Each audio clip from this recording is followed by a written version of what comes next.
El imperialismo se desarrolló durante el siglo XIX como consecuencia de la segunda fase de la Revolución Industrial. Esta revolución generó que los países tengan la necesidad de ampliar sus mercados para mitigar los efectos de la competencia. Para esto necesitaban una materia prima, un mercado consumidor y una mano de obra barata. Políticas de expansión colonial acelerada. No implicaba solamente un control político, pérdida de soberanía y apropiación de territorio, sino que además tenían una política de expansión y dominio cultural y económico de una nación a partir de la sumisión. Fue una nueva fase del colonialismo y creían en el etnocentrismo y en el darwinismo. Esto lo llevaban a cabo las potencias europeas y algunas extraeuropeas como Estados Unidos y Japón.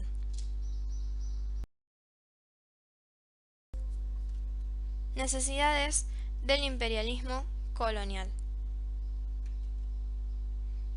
Inversiones del capital, búsqueda de mercados, términos estratégicos, estatus, crecimientos demográficos y por último afán de riqueza.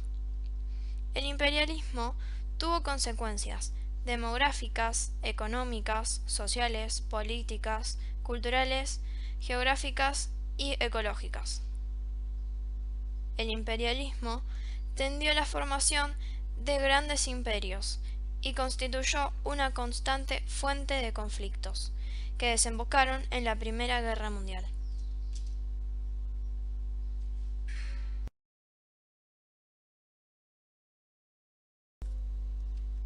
(1914–1918) Principales consecuencias de la Primera Guerra Mundial. El creciente poderío alemán que provocaba recelo de Francia y del Reino Unido, las tensiones provocadas por el reparto de África en la Conferencia de Berlín y las aspiraciones nacionalistas de diversos pueblos de la zona de Balcanes y de Europa Central. En la Primera Guerra Mundial se dividían en dos grupos: la Primera Alianza, conformada por Alemania, Austria-Hungría e Italia, y la Triple Entente, conformada por Francia, Rusia y el Reino Unido. El viraje. En 1917 el desarrollo de la guerra cambió de rumbo debido a la Revolución Rusa y el ingreso de Estados Unidos al conflicto.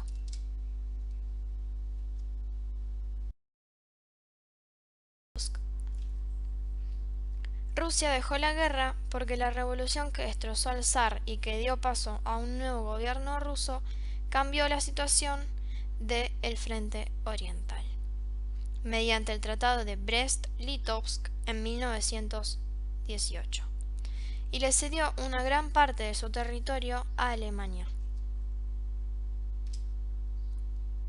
El 28 de junio de 1919, en Versalles, se firmó el Tratado de Paz al final de la Primera Guerra Mundial. Este tratado terminó oficialmente con el estado de guerra entre Alemania del Segundo Reich y los aliados de la Primera Guerra Mundial. Fue el tratado más importante de todos, caracterizado por su dureza, y fue considerado por el Estado y el pueblo alemán como un diktat o imposición. La Revolución Rusa. La derrota de Rusia frente a Japón hizo que comenzara una campaña a favor de un nuevo sistema constitucional. Todo esto llevó a que un grupo de trabajadores marcharan pacíficamente, organizados por un sacerdote vinculado a la corte, para llamar la atención. A ellos los reprimieron y algunos fueron asesinados. A este domingo se lo llamó el Domingo Sangriento. Esto provocó la Revolución de 1905, que consistió en la movilización para tambalear la autocracia. Fue llevada a cabo por toda la sociedad, que ya no tenía confianza en el régimen, excepto los soldados, que fueron fieles al zar salvo por algunos motines.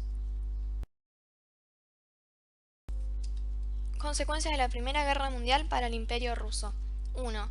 Nicolás II asumió el comando directo de las Fuerzas Armadas. 2. La zarina Alexandra quedó al frente del gobierno. 3. Grigori Rasputín, un monje, estuvo en la corte. 4. Alexis se convirtió en el principal asesor político de la zarina. 5. La guerra generó un gran impacto en la economía. 6. Las mujeres del campo se hicieron cargo de las tareas que eran realizadas por los hombres. 7. Disminuyó un 20% el área de cultivo, generando desabastecimiento. 8. Los medios de transporte fueron insuficientes. 9. Las fábricas en la ciudad hacían armas, por lo que bajó la producción de productos de abastecimiento y subieron los precios. 10. La demanda de trabajadores se cesó con mujeres y niños en puestos antes realizados por hombres. 11. Se extendieron las jornadas de trabajo.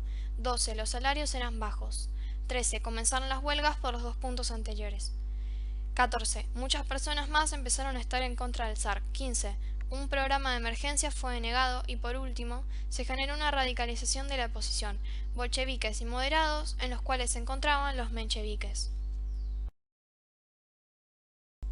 Los totalitarismos. Para que sea un gobierno totalitario, debe gobernar un líder que pertenezca a un solo partido, que censure al resto de participantes políticos y a los que piensen distinto. Deben dominar los medios de comunicación y adoctrinar desde el sistema educativo para que rindan tributo al líder. Los tres totalitarismos más importantes de la historia fueron el nazismo, que llegó al poder en 1933 de la mano de Adolf Hitler, su líder político. Su gobierno trajo como consecuencia la Segunda Guerra Mundial, cometió el genocidio del pueblo judío más conocido como el Holocausto y la destrucción de Alemania. En segundo lugar, el franquismo, que llegó al poder tras la Guerra Civil de 1936, gracias a un golpe de Estado en el que Francisco Franco se impuso como dictador. Esta fue una época de mucha pobreza y control social por parte del gobierno en España. Y por último, Mussolini, que los primeros meses respetó la autoridad del rey, ya que tenía un gabinete con fascistas, liberales, nacionalistas y demócratas. Pero en 1922 se transformó en jefe de gobierno político y creó el Gran Concilio. Este gobierno sombra puso en marcha leyes que demolerían la democracia parlamentaria. Así ganaron las elecciones y lograron subsistir gracias a la violencia.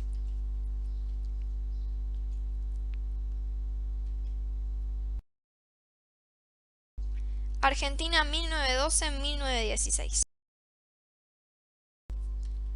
Argentina en 1912.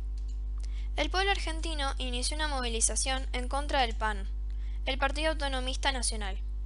Los argentinos estaban en contra del sistema político, la situación económica y la falta de libertades políticas. Entonces, Roque Sáenz Peña creyó que si sancionaba la Ley General de Elecciones, o más conocida como la Ley Sáenz Peña, ganaría las próximas elecciones.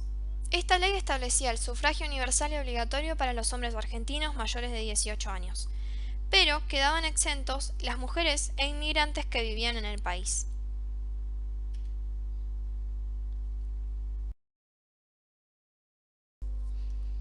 En 1916, Hipólito Yrigoyen se consagró el primer presidente electo democráticamente en Argentina. Su partido estaba conformado por miembros de las clases medias urbanas y rurales. Contaba con el apoyo tanto de peones, estancieros, obreros y profesionales. Los radicales pretendían redistribuir equitativamente la riqueza y darles oportunidades de ascenso social y participación en la política a sectores marginados. Como Hipólito Yrigoyen había llegado al poder con el 46% de los votos en las elecciones y los medios estaban en contra de él ya que eran conservadores, creó el patronazgo, un sistema en el que el gobierno no aumentaba el número de empleados públicos para recompensar la militancia política. Y el Estado también recurrió a la intervención federal, que permitía hacerse cargo de los gobiernos provinciales si era necesario. La relación de Hipólito Yrigoyen con los obreros se caracterizó por la negociación y la represión. El movimiento obrero se dividía en anarquistas, socialistas y sindicalistas. Estas son tres de las huelgas más importantes que ocurrieron en el mandato. La Semana Trágica, que en 1919 en Buenos Aires, más específicamente en Nueva Pompeya, la empresa metalúrgica Bacena, para atenuar la crisis, decidió bajarles un 50% de los sueldos a los obreros y contratar mujeres y niños. En respuesta a esto, los trabajadores decidieron hacer una huelga y la policía los reprimió violentamente. La represión no solamente fue por parte de la policía, sino también por un grupo de civiles que se organizó en la Liga Patriótica Argentina, que se identificaba por una ideología nacionalista. Este grupo incendiaba todos los lugares en los que los trabajadores se juntaban, por ejemplo los sindicatos y las bibliotecas obreras. También la forestal, en la que los trabajadores pedían reducir la jornada laboral y fueron reprimidos, despedidos, encarcelados y hasta robados. Y por último, la Patagonia Rebelde, una huelga llevada a cabo por peones que querían una jornada laboral de 8 horas y mejores condiciones de trabajo. pero, como en las anteriores, el Estado volvió a reprimir y hubo más de 2000 muertes. Presidencia de Alvear. En 1922 volvieron las elecciones, con un triunfo del Partido Radical y Marcelo Torcuato de Alvear como presidente. Su gabinete estaba conformado por un solo irigoyenista y el resto eran radicales pero alejados de la conducción del exmandatario. Propuso mejorar la relación del Poder Ejecutivo con el Congreso. En los primeros años redujo el gasto público, se despidieron empleados públicos, dejaron de frecuentar visitas de sectores populares a la Casa de Gobierno como era habitual en el anterior mandato, se creó la primera empresa petrolera estatal del mundo, YPF. Como Argentina seguía con su modelo agroexportador, su situación económica era buena y su mandato fue tranquilo. Y, por último, los frigoríficos norteamericanos superaron a los ingleses en la tecnología. Desde los comienzos de 1920, la Unión Cívica Radical se estaba dividiendo, pero se terminó de partir cuando Alvear nombró a Vicente Cegallo como el ministro del Interior en 1924.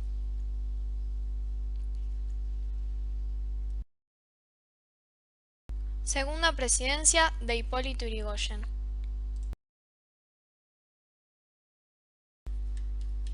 En 1928, Hipólito Yrigoyen volvió a ganar las elecciones, y su regreso al poder retornó a su política de patronazgo y el aumento del gasto público. Esta vez trajo nuevas medidas favorables para el sector trabajador, como el aumento del presupuesto asignado al bienestar social, impulsó la sanción de leyes laborales como el establecimiento de una jornada de 8 horas, intentó ampliar el control del Estado sobre los sectores de la economía, buscó consolidar su posición frente al ejército y al capital extranjero. Dentro del ejército removió de puestos claves a opositores militares y propuso anular todos los contratos con extranjeros que operaban en Argentina para que el Estado controlara la producción del combustible nacional. El golpe del 30. Para derrocar al gobierno, el ejército hizo acciones y con ellas lograron el apoyo de los sectores conservadores para sacar a Irigoyen del poder. Uriburu emprendió una marcha con alumnos armados del colegio militar y tras un enfrentamiento se proclamó presidente. Se lo considera un golpe cívico-militar porque el proceso de distribución los militares contaron con el apoyo de un importante sector de la sociedad civil. Comenzó el 9 de septiembre de 1930 y terminó el 4 de julio de 1943. A esta década se la llamó la década infame.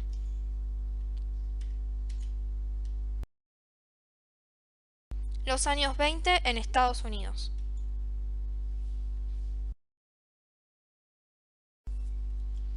Estados Unidos. Al vender mercadería a los aliados tenían más oro, y se habían vuelto acreedores de varios países europeos que le debían dinero por préstamos otorgados durante la guerra. El sistema monetario internacional giraba a su alrededor, y el dólar había desplazado la libra como moneda fuerte, haciendo que la bolsa de Nueva York sea el centro financiero mundial. Su ascenso económico se reflejó en el desarrollo de la construcción y en el despegue de industrias químicas, eléctricas y automotrices.